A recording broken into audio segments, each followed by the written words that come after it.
요즘 해외에서 난리 난 게 하나 있습니다. 바로 한국인들은 로봇처럼 일만 한다는 오래된 편견이 완전히 깨지고 있다는 건데요. 36개국을 여행하며 세계 곳곳의 축제 문화를 직접 경험해본 한 외국인 여행 크리에이터가 서울에서 겪은 하루를 공개하면서 전 세계 시청자들이 술렁이고 있습니다. 이 여행자는 한국을 벌써 서너 번째 방문 중이라고 밝히는데요. 갈 때마다 다시 그리워지고 결국은 이곳에서 살고 싶다는 마음까지 든다고 고백합니다. 도대체 무엇이 이 외국인을 이렇게까지 사로잡은 걸까요? 여러분의 구독은 영상 제작에 큰 힘이 됩니다. 그녀가 오늘 증명하려는 건 단 하나, 한국인들이 일벌레가 아니라 세상 누구보다 잘 노는 사람들이라는 사실입니다. 36개국을 다녀본 그녀조차 이렇게 체계적으로 모두가 즐거워하는 모습을 본 나라는 한국밖에 없다고 단언할 정도였죠. There are many reasons why I love this country so much. There isn't just one reason. In this video, I will show you just one of those reasons. Now, when people think of South Korea, they usually think of this. The people of this country work very hard. They don't do anything but work. They are like robots and so on. You probably have such a perception in your mind. But in reality, this country really values social life. I mean, I've traveled to 36 countries, all right? I have never seen a nation in my life that has fun in such an organized way. Really, wherever you go in the city, you will see people gathering for an event, an activity, or a festival. But this is also a result of the work done by the municipalities. I truly admire the municipalities here. The municipalities here work entirely to make people's lives easier. I have never seen such a people-oriented municipality anywhere else. Every detail in the cities is thought out to make life easier, and the municipalities also place great importance on people's social lives. Whichever city you go to in South Korea, you'll see a festival, an activity, or an event organized in every corner, and these are free events organized by the municipality. I really love this. It is impossible for you to get bored in this city. You can find something different to do every day. 그녀가 향한 첫 번째 장소는 서울숲에서 열리는 가든 페스티벌. 지역 디자이너와 K-팝 팬들이 직접 꾸민 미니 정원들이 전시된 곳인데 이 모든 행사가 지자체 주최의 무료 행사라는 사실에 그녀는 놀라움을 감추지 못합니다. 정원 구경도 잠시 그녀의 눈이 완전히 돌아가는 순간이 찾아옵니다. 소셜미디어에서 화제였던 포켓몬 숲을 발견한 것인데요. 하지만 인기가 많은 만큼 입장은 결코 쉽지 않았습니다. 대기 현황이 자그마치 756명. 하지만 그녀는 포기하지 않았습니다.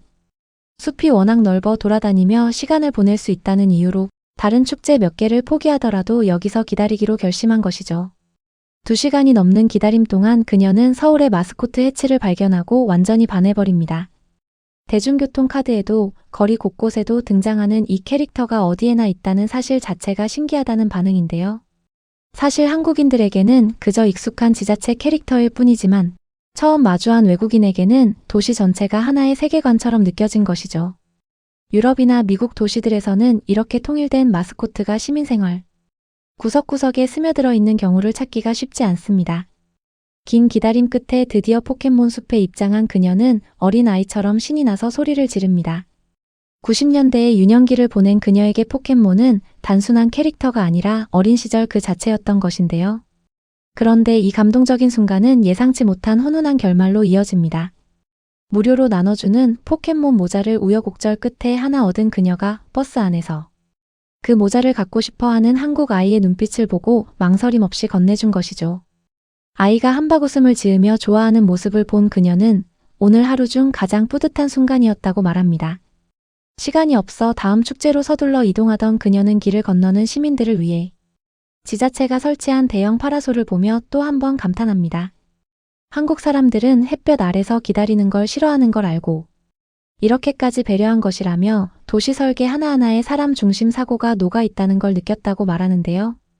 이런 디테일은 한국인들에게는 그저 당연한 풍경이지만 외국인의 눈에는 사회 전체가 시민을 배려하기 위해 애쓰는 증거로 보였던 것이죠.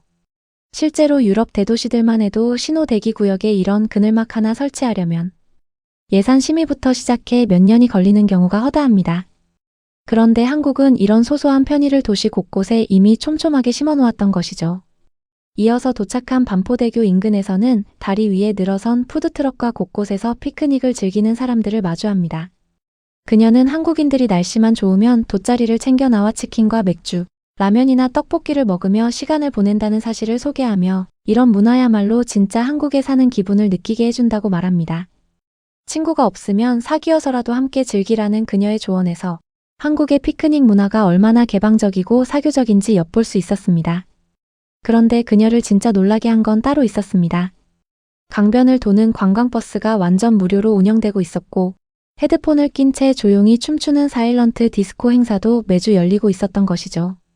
겉에서 보면 정적만 흐르는데 헤드폰 너머로는 수백 명이 신나게 몸을 흔들고 있는 이 광경에 그녀는 눈을 떼지 못합니다. 미국이나 유럽에서 이런 형태의 무료 정기 이벤트를 매주 열려면 지역 커뮤니티 차원의 자발적 조직이 필요한 경우가 많은데 서울은 지자체가 나서서 이런 행사를 정기적으로 열고 있었던 겁니다. Now let me give you a bit of interesting information. The bridge I am currently on is actually a 2-story bridge. There is another bridge right above it.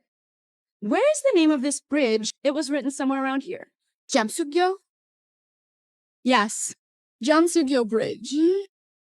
This bridge is designed in a specific way. When it rains during the rainy season, the river water rises, and this bridge is designed to stay underwater.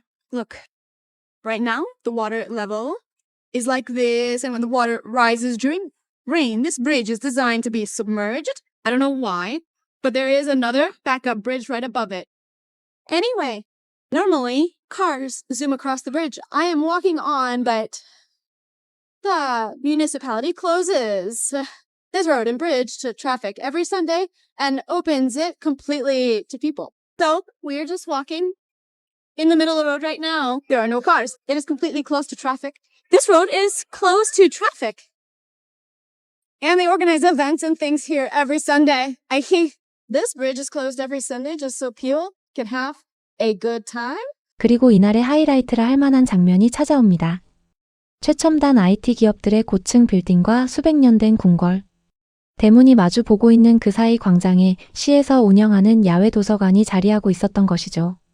그런데 이 도서관에는 직원도 경비원도 심지어 담장조차 없었습니다. 수백 권의 책이 그냥 노지에 놓여 있고 사람들은 빈백 의자에 앉아 조용히 책을 읽다가 스스로 제자리에 가져다 놓을 뿐이었죠. 그녀는 이 장면 앞에서 한동안 말을 잇지 못했습니다. 아무런 감시 장치 없이 시민들의 양심에 온전히 맡겨진 공공시설이 도시 한복판에 자연스럽게 존재한다는 사실 자체가 그녀가 여행해 온 36개국, 그 어디에서도 본 적 없는 광경이었기 때문입니다. 책을 가져가려면 얼마든지 가져갈 수 있는데 아무도 그렇게 하지 않는다는 그녀의 말 속에는 한국 사회가 얼마나 신뢰를 기반으로 굴러가는지에 대한 순수한 놀라움이 담겨 있었습니다. 하루 동안 5개가 넘는 축제와 무료 행사를 오가며 그녀가 내린 결론은 명확했습니다. 한국인은 일만 하는 사람들이 아니라 세계 그 어느 나라보다 촘촘하고 체계적으로 함께 노는 법을 만들어낸 사람들이라는 것이죠. 그리고 그 배경에는 시민을 신뢰하고 배려하고 끊임없이 무언가를 무료로 제공하는 지자체의 노력이 있었습니다. 우리에게는 그저 동네 공원, 익숙한 축제, 당연한 무료 도서관일 뿐이지만 이 여행자의 눈에는 세상 어디에도 없는 특별한 시스템으로 비쳤던 것입니다. 어쩌면 우리가 매일 지나치는 이 평범한 풍경들이 누군가에게는 이민을 꿈꾸게 만드는 이유가 되고 있는지도 모르겠습니다.